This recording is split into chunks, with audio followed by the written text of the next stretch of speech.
성도님들 꽃 좋아하시죠? 저는 별로 좋아하지 않는데요. 오늘 스승의 주일이라고 이렇게 저에게도 꽃을 달아주었습니다. 대부분의 사람들은 아름답고 향기 나는 꽃을 참 좋아합니다. 꽃이 피는 봄이면 짧게 피었다 지는 벚꽃을 구경하기 위해서 사람들이 벚꽃 구경을 갑니다. 꽃 구경은 우리의 마음을 기쁘게 하고 또 밝게 해줍니다. 그래서 집에도 꽃 한 송이 꽂아 놓으면 분위기가 화사해지고 달라지는 것을 우리가 보는데요. 그래서 한 60대 이상 성도님들의 카톡 프로필 사진을 보면 대부분 꽃으로 되어 있습니다. 아름다운 꽃을 보면 지나치지 않으시고 이렇게 꼭 카메라를 켜서 촬영을 하시는 모습을 종종 보게 되는데요. 우리는 외모가 출중한 사람들을 보고 꽃처럼 예쁘다, 행복한 행복한 삶을 기원하면서 꽃길만 걸으세요라고 그렇게 덕담을 건네기도 합니다. 그러니까 꽃은 예쁘고 화려하고 즐겁고 안락한 삶을 뜻합니다. 꽃 피우는 인생 참 멋있고 괜찮습니다. 그런데 성경은 꽃 피우는 인생보다 열매 맺는 그런 인생이 되라고 강조를 합니다. 왜 꽃보다 열매일까요? 성경에서 열매는 증거, 증명의 비유로 쓰입니다. 마태복음 7장 18절 말씀에 보면 좋은 나무가 나쁜 열매를 맺을 수 없고 못된 나무가 아름다운 열매를 맺을 수 없느니라 라고 말씀합니다. 그러니까 열매는 그 식물의 정체성을 증명해주고 건강 상태를 나타내 줍니다. 그래서 예수님께서도 마태복음 7장 20절 말씀에서도 그들의 열매로 그들을 알리라 라고 말씀하셨습니다. 이 사람이 정말 하나님의 사람인지 아닌지 열매를 보면 알 수 있다라는 것입니다. 겉으로 보면 구별이 안 되지만 열매를 보면 이 사람 정말 하나님의 사람이다. 정말 이 사람 하나님의 귀한 사명을 감당하는 믿음의 사람이다. 이게 판명이 된다라는 것입니다. 이게 우리가 판단하는 것이 아니라 그냥 판단이 된다라는 것이죠. 그래서 5절 말씀에 보면 열매를 그냥 맺는 게 아니라 열매를 많이 맺나니 라고 말씀하고 있고요. 8절 말씀에도 보면 너희가 열매를 많이 맺으면 이라고 말씀하고 있습니다. 하나님은 그냥 열매 한 송이 정도를 바라는 것이 아니라 많이 맺으라 라고 말씀하십니다. 농부의 기대치는 상당히 높습니다. 가능한 많은 열매를 맺고 싶은 것이 농부의 마음입니다. 그러니까 농부의 정성, 땀과 눈물은 조금이라도 더 많은 열매를 맺고 싶은 것이죠. 이 설교를 준비하면서 포도나무 사진을 찾아보았습니다. 여러분, 한 그루에 포도송이 몇 송이가 맺혀질까요? 대략 한번 생각해 보세요. 한 그루에 포도 몇 송이 정도가 맺혀질까? 전 세계 신기록이 우리나라에서 고창에서 나왔는데요. 사진을 보시면 무려 4,500송이 4,500송이. 이전에는 일본에서 한 그루에 약 3,000송이 이제 포도 열매가 맺혀져서 전 세계 1위가 됐는데 전부 고창에서 4,500송이를 맺은 이제 포도나무가 나왔습니다. 그러니까 하나님이 당시 이스라엘 백성과 지금을 살아가고 있는 우리에게 원하시는 것이 이런 풍성한 열매라는 것입니다. 우리를 통해서 모든 열방이 복을 얻고 구원 얻을 꿈을 하나님은 꾸고 계십니다. 그렇게 성경에서도 30배, 60배, 100배 결실 이런 이야기가 많이 나오지 않습니까? 그러니까 그냥 두세 배 정도가 아니라 우리 예수 믿으면 30배, 60배, 100배의 결실을 맺어야 한다라는 것입니다. 그렇다면 우리가 정말 주님이 원하시고 받기를 원하시는 좋은 열매를 맺을 수 있는 방법이 무엇일까? 오늘 본문 말씀을 통해서 두 가지로 살펴보기를 원합니다. 첫 번째는요, 열매 맺는 방법, 포도나무에 잘 붙어 있어야 한다입니다. 포도나무에 잘 붙어 있어야 한다. 자, 예수님은 비유의 달인이셨습니다. 비유의 소재를 택할 때 당시 사람들에게 친숙하고 익숙한 비유를 사용하셨습니다. 당시 유대 문화는 농업과 목축업이 중심이었기 때문에 사람들이 굉장히 쉽게 이해할 수 있는 예화가 바로 포도나무 예화였습니다. 이스라엘의 3대 과실은 무엇이냐면 포도나무, 감람나무, 또 무화과나무. 포도나무, 감람나무, 무화과나무가 이스라엘의 3대 과실입니다. 포도나무 하면 하늘을 향해 높이 솟아 반듯한 나무가 아니라 가지에 아까 사진에 보셨던 것처럼 포도송이가 주렁주렁 매달린 이 포도 가지를 떠올리시면 됩니다. 예수님은 지금 제자들에게 그 포도나무 이미지를 떠올리게 하십니다. 1절에 보면 하나님 아버지께서는 포도나무를 재배하시는 농부라고 그렇게 묘사를 하셨고요. 예수님은 나는 참 포도나무다라고 하시면서 자신이 포도나무라고 비유를 하십니다. 그리고 우리는 가지라고 비유를 하십니다. 사실 구약 성경에서 포도나무는 이스라엘 백성이었습니다. 하나님의 언약 백성이었던 이스라엘 백성. 그런데 구약 성경 곳곳에 보면 이 포도나무와 함께 어떤 표현이 있냐면 선한 열매를 맺는데 실패했다. 이들이 실패하고 말았다라고 말씀하고 있습니다. 이사야 5장 2절 말씀을 볼까요? 땅을 파서 돌을 제하고 극상품 포도나무를 심었도다. 그 중에 망대를 세웠고 또 그 안에 술틀을 팠도다. 좋은 포도 맺기를 바랐더니 들포도를 맺었도다. 하나님께서 극상품 포도나무를 심었는데 그들은 들포도를 맺었다라는 것입니다.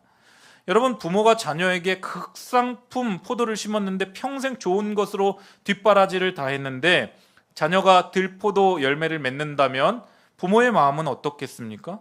아마 무너질 것이죠. 정말 자녀를 위해서 최선을 다하고 좋은 것 먹이고 좋은 것 입히고 좋은 것 배우게 하고 했는데 자녀가 정말 부모의 마음을 아프게 하고 완전 죄의 길로 그렇게 빠진다면 부모의 마음은 무너질 것입니다. 하나님 아버지의 마음도 똑같다라는 거예요. 나는 너희를 극상품 포도로 심었는데 너희는 나에 대해서 들포도 열매를 맺었구나. 악한 열매만 맺는구나. 하나님이 막 탄식하십니다. 늘 하나님을 실망시켰던 이스라엘 백성들, 열매 맺는데 실패했던 그들을 하나님이 그럼 과연 포기하셨을까요? 하나님은 절대 포기하지 않으십니다. 농부이신 하나님은 택한 백성을 포기하지 않으시고 하나밖에 없는 독생자 예수 그리스도를 이 땅에 보내주셨습니다. 그래서 새 소망을 주신 것이죠. 너희가 포도나무였는데 열매 맺는데 실패했지 않니? 그러니까 이제는 내가 너희 대신에 그냥 포도나무가 아니라 참 포도나무를 내가 너희에게 보내줄게 라고 하십니다. 그래서 예수님은 그냥 포도나무가 아니라 앞에 참이 붙죠. 헬라어로 알레테이아, 진리라는 뜻입니다. 내가 진짜 포도나무가 되어주겠다. 내가 진리의 포도나무가 되어주겠다라고 말씀하십니다. 구약시대 때 그토록 해결할 수 없었던 문제, 열매 맺지 못하는 그 문제를 참 포도나무이신 예수님이 한 방에 해결해 주시겠다라고 말씀하시는 것이죠. 그런데 예수님이 요구하시는 것이 있습니다. 2절 말씀입니다. 함께 읽겠습니다. 시작. 무릇 내게 붙어 있어 열매를 맺지 아니하는 가지는 아버지께서 그것을 제거해 버리시고 무릇 열매를 맺는 가지는 더 열매를 맺게 하려 하여 그것을 깨끗하게 하시느니라. 아멘. 가지는 절대 혼자 열매를 맺을 수가 없죠. 가지가 열매 맺는 유일한 방법은 2절 앞부분에 나오는 것처럼 붙어 있는 것입니다. 나무에 붙어 있는 것. 참 포도나무이신 예수님께 붙어 있는 가지가 되는 것 말고는 방법이 없습니다. 그렇다면 예수님께 붙어 있으라는 말이 무엇을 뜻할까요? 4절 말씀에 나옵니다. 함께 읽겠습니다. 시작. 내 안에 거하라. 나도 너희 안에 거하리라. 포도나무에 붙어 있지 아니하면 스스로 열매를 맺을 수 없음 같이 너희도 내 안에 있지 아니하면 그러하리라. 아멘. 예수님께 붙어 있으라라는 말과 내 안에 거하라라는 말이 동의어로 나오고 있습니다. 그러니까 예수님께 붙어 있다는 것은 그리스도 안에 거하는 것과 같은 말입니다. 그래서 헬라어로 신약의 아주 중요한 신학적 어떤 사상이 무엇이냐면 헬라어로 엔크리스토스라고 합니다. 그리스도 안에, 그리스도 안에. 요한복음엔 계속 반복해서 나오는 표현 문장이 바로 엔크리스토스, 그리스도 안에라는 표현입니다. 우리가 예수 그리스도 안에 거해 있지 않으면 우리는 죄된 인간으로 태어나서 죄만 짓고 살다가 그렇게 지옥으로 떨어져 영원한 형벌을 받게 됩니다. 우리의 본성과 육체의 욕심으로 인해서 우리는 죄의 열매를 맺게 되고 악한 열매, 썩은 열매만 맺을 수밖에 없기 때문에 우리는 반드시 이 땅을 살아가면서 예수님 안에 거해야 한다라는 것입니다. 제가 두 자녀를 키우면서 참 많이 느끼는 것은 저는 또 저의 아내는 자녀들에게 싸우라고 알려준 적이 없어요. 거짓말하라고 알려준 적이 없어요.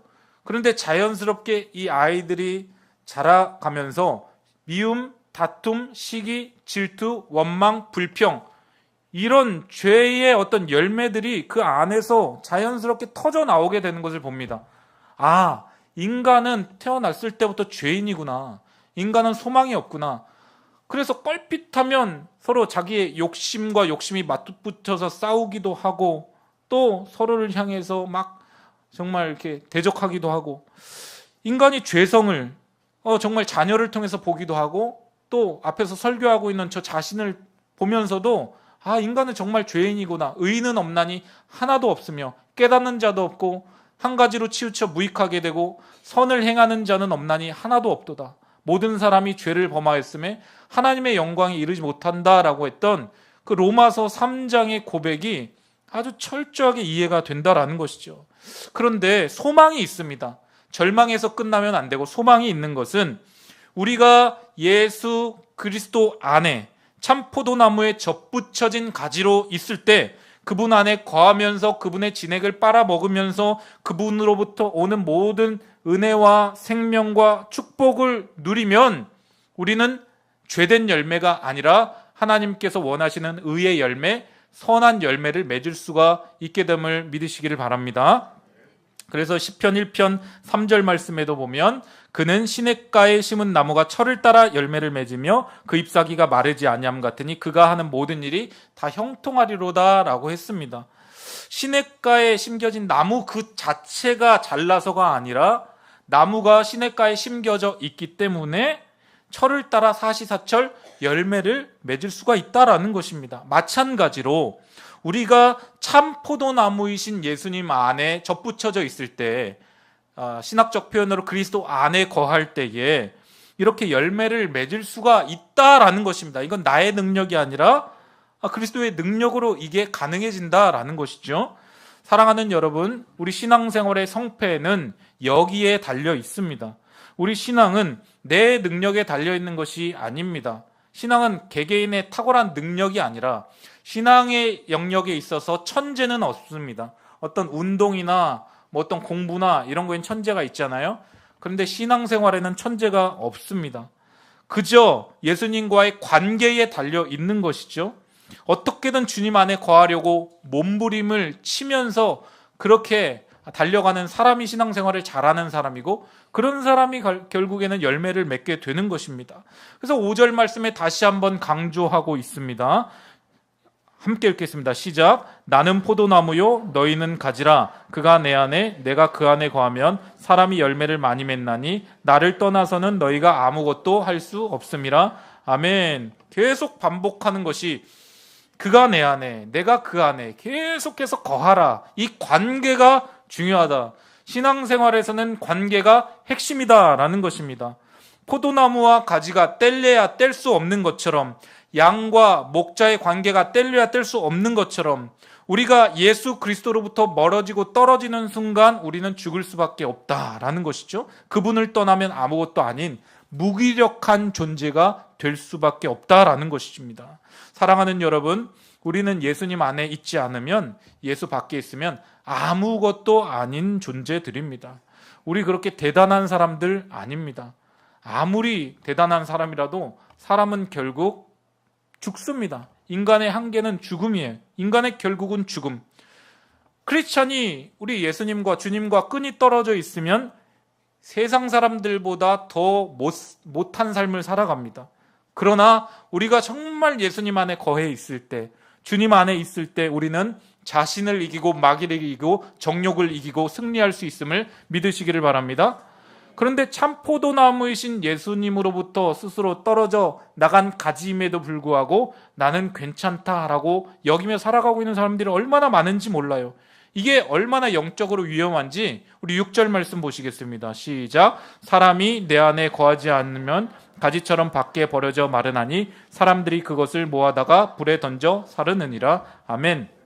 주님 안에 거하지 않으면 결국에 사람들이 그것을 모아다가 그 가지를 불에 던져 사르느니라. 땔감으로 그냥 불에 활활 태워버리겠다라는 것입니다. 사랑하는 여러분, 예수 떠나서는 열매를 못 맺는 거는 그건 둘째 문제고 생명 자체가 없습니다. 그건 지옥이요 사망이요 죽음일 뿐입니다. 예수님이 머리 되시고 예수 그리스도의 피로 값주고 사신 공동체를 떠나서는 가지처럼 그냥 밖에 버려져서 불에 던져지는 땔감밖에 될 수 없다라는 것이죠. 아무리 그럴싸해 보여도 결국에 비참한 최후를 맞게 된다라는 것입니다. 저는요, 일전에 사실 주일에 교회 한 번 오고 신앙생활을 이렇게 근근히 이어가는 분들을 보면 마음속으로 참 이렇게 정죄하는 마음이 들었어요. 아니, 주일에 교회 한 번 와가지고 이게 신앙생활 이게 유지가 되나? 그 종교생활 하는 거 아닌가? 썬데이 크리스찬으로 그냥 이렇게 그냥 종교란에 기독교 적는 그 정도 수준으로 그냥 신앙생활을 한다고? 하면서 이제 정죄하는 마음이 있었는데 지금은 그런 마음보다 그래도 예수님 밖에 완전히 떠난 것보다 이렇게 주님과의 관계가 끈이 떨어지지 않은 부분에 있어서 감사하다는 마음이 들어요. 그래도 교회 안에서, 교회 공동체 안에서 일주일에 한 번이라도 하나님께 예배드리면서 말씀 들으면서 신앙생활 하면서 가능성이 있는 거잖아요. 은혜 받고 성령 충만 받고 변화되고 열매 맺을 수 있는 가능성이 그래도 남아있다라는 것이죠. 그런데 그냥 예수님 밖에 있으면, 완전히 끈이 떨어져 있으면 그런 가능성이 없는 거예요. 이게 굉장히 비참한 것이라는 거예요. 여러분의 가족 구성원 중에 참 포도나무이신 예수님으로부터 떨어진 가지가 혹시 있습니까? 다시 참 포도나무에 잘 접붙여질 수 있도록, 그리스도 안에 들어올 수 있도록 눈물로 간절히 기도하고 권면하시기를 바랍니다. 그래야 생명이 있고 그래야 열매가 맺혀지게 된다라는 것입니다. 예수님께 붙어있는 것이 그리스도 안에 거하는 것이라고 했는데요, 그렇다면 그리스도 안에 거한다라고 하는 것은 구체적으로 무엇을 의미할까요? 그리스도 안에 거하는 것은 무슨 신비주의에서 말하는 것처럼 마음을 비우는 것이 아닙니다. 썬데이 크리스찬으로 일주일에 한 번 교회 나와 예배드리고 종교활동하는 것을 의미하지 않습니다. 그리스도 안에 거한다라고 하는 것은요, 하나님의 말씀이 내 안에 풍성하게 거하는 것을 의미합니다. 말씀이 머리와 가슴을 채우고 삶을 완전히 지배하게 만드는 것이죠. 궁극적으로 마음을 다해, 성품을 다해, 뜻을 다해, 힘을 다해, 목숨을 다해 말씀에 순종하는 삶을 사는 것까지가 그리스도의 안에 거한다라는 의미임을 기억하시기를 바랍니다. 이처럼 그리스도 안에 거한다는 것은 곧 그리스도의 말씀으로 내가 가득 채워지는 것인데, 그렇다면 성도님들은 그리스도 안에 거하기 위하여서 한 주간 얼마나 몸부림치는 삶을 살아가고 계십니까? 붙어있기 위한 싸움을 얼마나 치열하게 하고 계십니까? 그리스도 안에 거하기 위하여 말씀을 채우는 것이 필수임에도 불구하고 우리는 말씀을 읽는 것을 너무 게을리하고 또 말씀을 듣는데도 집중하지 못합니다. 여러분, 이것은 자신과의 싸움이요 게으름과의 치열한 싸움입니다. 내킬 때만 성경을 읽는 것이 아니라 마음이 내키든 내키지 않든 매일 말씀을 먹기 위하여 나 자신과 치열하게 싸워야 한다라는 것이죠. 사랑하는 성도님들, 우리 교회에서 가장 성경을 많이 읽은 분이 누구실까요? 제가 알기로는 원로 목사님이신 것 같은데요. 제가 종종 월요일마다 이제 부모님 댁에 가면 소파 옆에 이렇게 작은 테이블이 하나 이렇게 놓여져 있습니다. 그 앞에 성경책이 딱 있고 항상 원로 목사님이 성경을 읽고 계세요. 그렇게 성경을 많이 읽으셨으면서도 성경을 읽고 계세요. 좀 덜 읽으신 분들이 좀 읽으시면 좋을 것 같은데, 아니 무슨 영적 세계에도 부익부 빈익빈인 것 같아요. 더 읽으셨는데 또 읽고 계세요. 그래서 아니 무슨 성경을 이렇게 많이 읽으신 분이 또 읽고 계시냐고 제가 여쭤보면 읽을수록 새롭고 읽을수록 더 은혜가 된다고 그렇게 말씀을 하세요. 여러분, 신앙세계에서는 이만하면 됐지라고 하는 끝이 없습니다. 날마다 일신 우일신, 새롭게 날마다 더 새롭게 우리가 믿음으로 전진하고 또 전진하는 것이, 저 높은 곳을 향하여 나아가는 것이 우리의 신앙생활인 줄 기억하시기를 바랍니다. 우리가 이렇게 주님 안에 거하며 주님의 말씀으로 내 심령을 채워놓았을 때 주님이 우리에게 주시는 특권이 있습니다. 7절 말씀 함께 읽겠습니다. 시작. 너희가 내 안에 거하고 내 말이 너희 안에 거하면 무엇이든지 원하는 대로 구하라. 그리하면 이루리라. 아멘. 이 말씀 많이 들어보셨을 텐데요, 이 말씀을 많이 오해하는데 우리가 기도하면 예수님께 아무거나 구한 대로 우리의 욕심으로 구해도 다 소원 이루어주겠다라는 뜻이 아닙니다. 이 전제 조건이 있죠. 앞부분이 더 중요합니다. 너희가 내 안에 거하고 내 말이 너희 안에 거하면 이라고 하는 전제 조건입니다. 그러니까 주님 안에 거하고 주님의 말씀이 우리 안에 거하면, 주님과 교제하고 동행하면 하나님께서 우리에게 주시는 특권이 무엇이냐면 무엇이든지 원하는 대로 구하라 그리하면 이루어 주겠다라고 약속해 주십니다. 주님 안에 거하는 사람은 주님의 마음을 압니다. 아, 이거 구하는데 주님이 참 기뻐하실 것 같아. 야, 이 기도는 주님이 듣기에도 참 좋아하실 것 같다. 오래 교제하는 사람끼리는 서로 눈빛만 봐도 이렇게 말하지 않아도 다 알지 않습니까? 서로의 생각을 다 알 수 있듯이 주님의 말씀을 끊임없이 채워넣고 주님과 날마다 교제하는 사람은 주님의 마음을 알기 때문에 무엇을 먼저 구해야 할지를 아는 거예요. 그러니까 내가 구하면 주님도 이심전심 주님이 듣고 이루어 주시는 것이죠. 성경 인물 중에 모세가 바로 그런 사람이었습니다. 출애굽기 33장 11절 말씀에 보면 사람이 자기의 친구와 이야기함과 같이 여호와께서는 모세와 대면하여 말씀하시며 라고 나옵니다. 하나님이 모세와 대면하여 말씀하셨다라고 나옵니다. 모세가 하나님께 기도하는데 마치 친구끼리 이야기하는 것처럼 그렇게 친밀한 관계가 되었음을 묘사하고 있어요. 하나님과 친구처럼 교제하다 보니까 모세도 하나님의 마음을 깊이 아는 것이죠. 그래서 출애굽기 34장에 보면 모세가 시내산에서 이제 교제 이후에 내려올 때 모세 얼굴에 광채가 납니다. 막 빛이 나요. 정작 근데 모세 자신은 몰랐어요. 자기 얼굴에 빛이 나는지.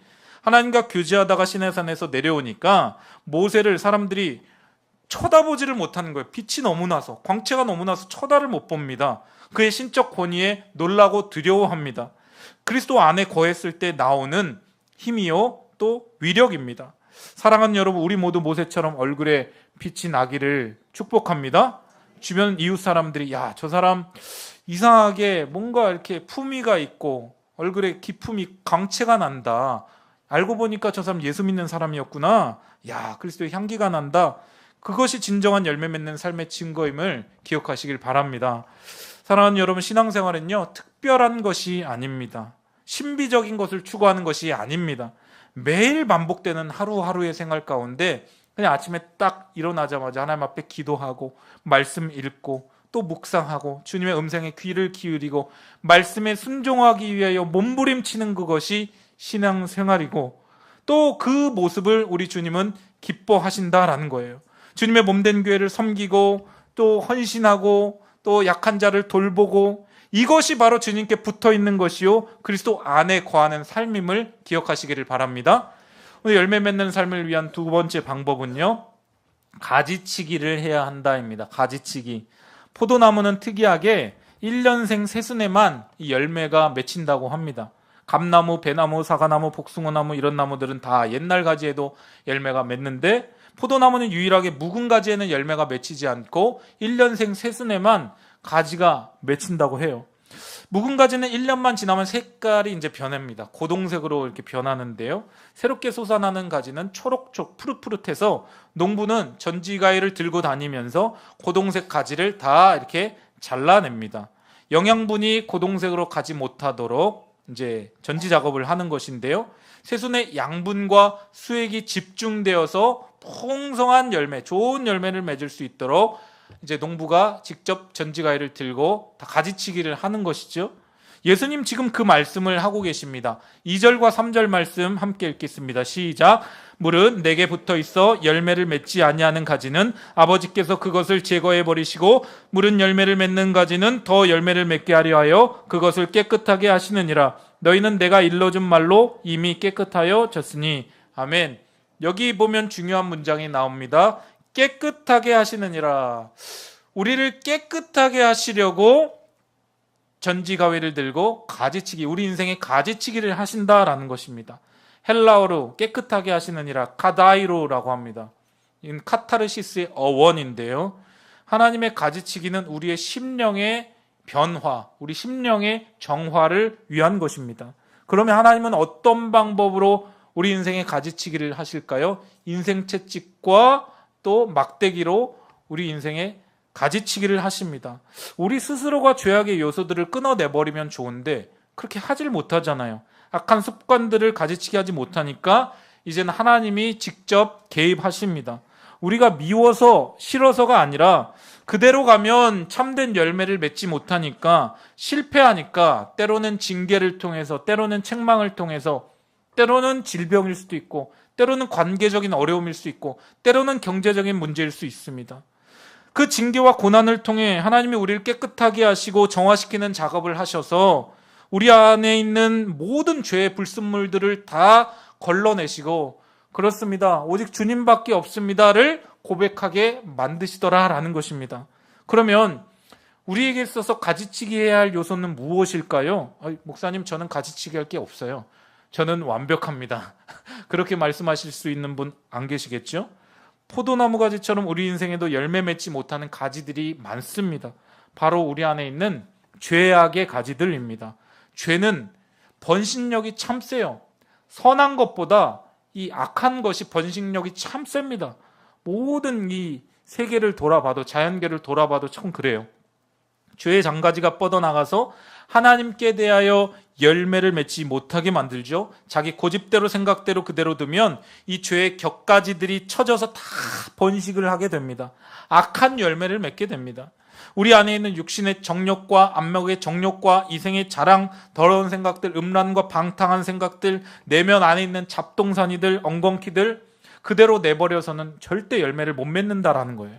그 모든 생각의 에너지가 쏠려서 그쪽으로 쏠려서 한쪽으로 쏠려서 열매를 맺을 수가 없습니다. 이건 다 가지치기를 통해서 잘라내야 합니다.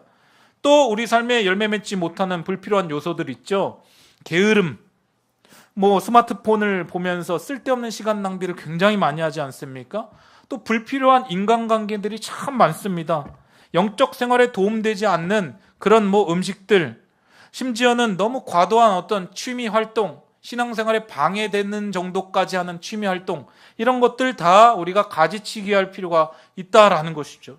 여기 계신 분들 중에 지금 어떤 물질적으로 경제적으로 또 육신의 질병이 찾아와서 또 관계적으로 어려움을 당한 분들이 계신다면 어쩌면 이때가 하나님이 가지치기, 내 인생을 향한 가지치기 하는 순간일 수 있습니다. 하나님이 가지치기 하실 때 너무 쓰라리고 고통스럽죠. 하나님 꼭 이렇게까지 하셔야 합니까? 울부짖으면서 하나님께 대하여 원망과 불평의 말을 막 쏟아냅니다. 그런데 여러분, 가지치기용 칼이 때로는 우리의 삶을 무섭고 아프게 될 때 우리는 그 칼자루를 쥐고 계신 분이 나를 사랑하시는 선하신 하나님이시라고 하는 사실을 절대로 잊어서는 안 될 것입니다. 그분은 한치의 오차도 없이 아주 치밀하고 노련하고 세밀하게 내 삶에 가지치기를 하셔서 우리 삶을 통하여서 열매를 맺게 하심을 기억하시기를 바랍니다.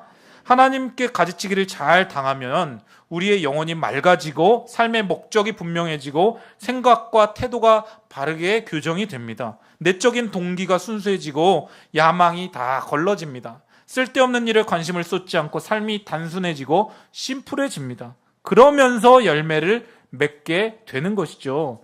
그럼 이렇게 열매를 맺으면 어떤 결과가 나올까요? 8절 말씀 함께 읽겠습니다. 시작. 너희가 열매를 많이 맺으면 내 아버지께서 영광을 받으실 것이요 너희는 내 제자가 되리라. 아멘. 열매를 많이 맺으면 하나님께서 영광 받으시고 우리는 예수 그리스도의 제자로 인정받게 된다라고 말씀하고 있습니다. 다시 한번요. 열매를 많이 맺으면 우리 하나님 아버지께서는 영광 받으시고 우리는 예수님의 참 제자로 인정을 받게 된다 라고 말씀하고 있습니다. 우리는 언제나 추상적으로 하나님께 영광 돌립니다. 하나님께 영광 돌립니다. 라고 그렇게 내뱉지 않습니까? 진정으로 하나님 앞에 영광 돌리는 길이 바로 여기 나와 있습니다. 우리 인생 가운데 우리의 삶을 통해서 이 열매를 맺으면 하나님 그 모습을 보고 영광 받으실 것이다 약속하십니다.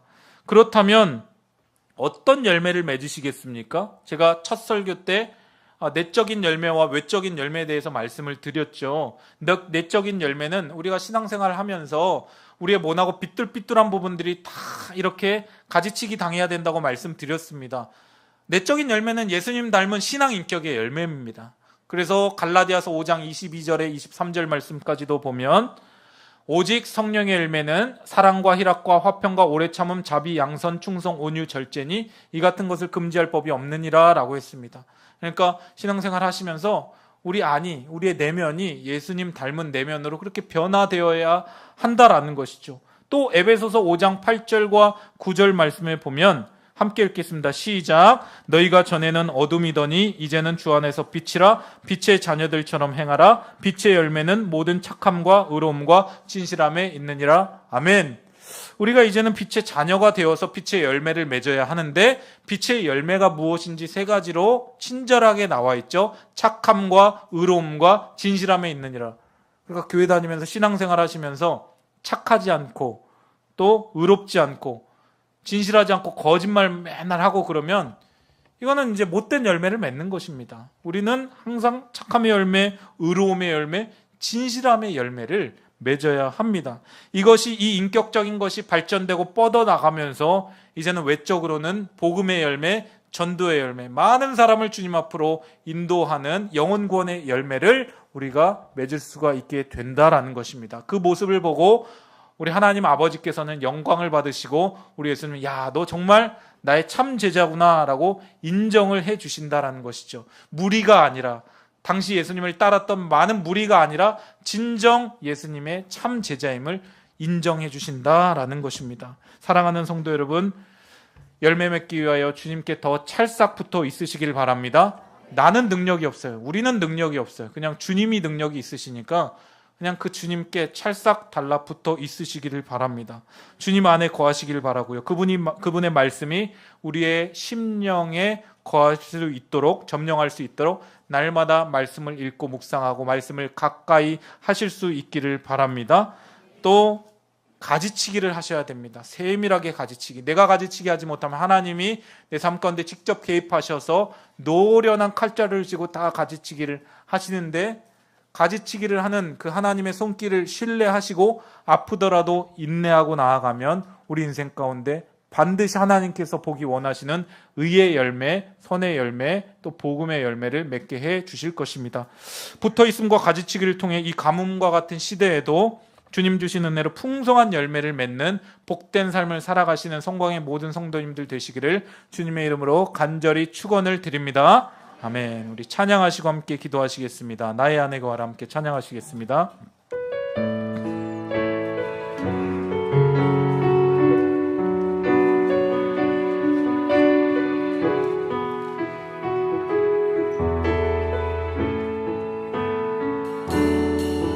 나의 안에 거하라. 나는 내 하나님이니 모든 환난 가운데 너를 지키는 자라. 두려워하지 말라. 내가 널 도와주리니 놀라지 말라. 내 손 잡아주리라. 나의 안에 거하라. 나의 안에 거하라. 나는 내 하나님이니 모든 환난 가운데 너를 지키는 자라. 두려워하지 말라. 내가 널 도와주리니 놀라지 말라. 내 손 잡아주리라. 내가 너를 지명하여 불렀나니 너는 내 것이라. 내 것이라. 너의 하나님이라. 내가 너를 보배롭고 존귀하게 너를 사랑하는 내 여호와라. 너를 사랑하는 내 나의 안에 거하라. 나의 안에 거하. 자막해주세요. 나는 내 하나님이니 모든 환난 가운데 너를 지키는 자라. 두려워하지 말라. 내가 널 도와주리니 내 손 잡아 내가 너를 지명하여 불렀나니 내가 너를 지명하여 불렀나니 너는 내 것이라 내 것이라 내 것이라 너의 하나님이라 내가 너를 보배롭고 존귀하게 여기노라 너를 사랑하는 우리 다시 한번 믿음으로 고백합니다. 내가 너를 지명하여 불렀나니 내가 너를 지명하여 불렀나니 너는 내 것이라 내 것이라 너의 하나님이라 내가 너를 보배롭고 존귀하게 여기노라 너를 사랑하는 내 여호와라. 이 시간 함께 기도하며 나아갈 때에 주님께 잘 붙어있는 가지게 되게 해달라고 주님 안에 거하기 위하여 말씀으로 내 심령 가득 채우는 인생 되게 해달라고 기도하시기를 바랍니다. 가지치기가 때론 아프고 괴롭지만 하나님의 손길을 신뢰하며 내 삶에 쳐내야 할 것들 잘 쳐낼 수 있게 해달라고 그리하여 풍성한 열매 맺는 인생 되게 해달라고 이 시간 주님의 이름 한번 부리고 통성을 기도하며 나갑니다. 주여 할렐루야. 하나님 아버지 은혜와 사랑을 감사합니다. 하나님 아버지요 풍성한 열매를 맺는 인생 되기를 원합니다. 열매 맺는 삶을 통하여서 하나님께 영광 돌려드리기를 원합니다. 그리스도의 참 제자로 인정받기를 원합니다. 주님께 잘 붙어있는 가지가 되게 하여 주시옵소서. 주님 안에 거하기 위하여 주님의 말씀으로 우리 심령을 가득 채우는 인생 되게 하여 주시옵소서. 가르치기가 때론 아프고 괴롭지만 하나님의 손길을 신뢰하며 내 삶에 쳐내야 할 것을 잘 쳐내게 하여 주시옵소서. 풍성한 열매 맺는 인생 되게 하여 주시옵소서. 주여 영광받아 주시옵소서. 좋으신 하나님 아버지 죄인으로 태어나서 죄만 짓고 살다가 죄의 열매를 맺고 지옥에 죽을 수밖에 없는 우리를 위하여서 그 아들 예수님을 이 땅 가운데 보내시고 참포도나무이신 예수님께 접붙임 받은 가지가 되어서 열매를 맺는 인생을 살게 하여 주심을 감사합니다. 지금 내 삶을 돌아볼 때에 하나님께서 보시기에 아름다운 열매, 의의 열매를 맺지 못한다 할지라도 이제 앞으로는 그리스도께 더 잘 붙어있는 가지가 되고 그리스도 안에 거하여서 또한 가지치기를 통하여서 하나님이 보시기에 기뻐하시는 아름다운 의의 열매, 선의 열매를 맺게 하여 주시옵소서. 이 시간 주님 앞에 예물 올려드릴 때에 주님께서 기쁨으로 흠양하여 주실 줄 믿고 감사드리며 예수님의 이름으로 기도드립니다. 아멘.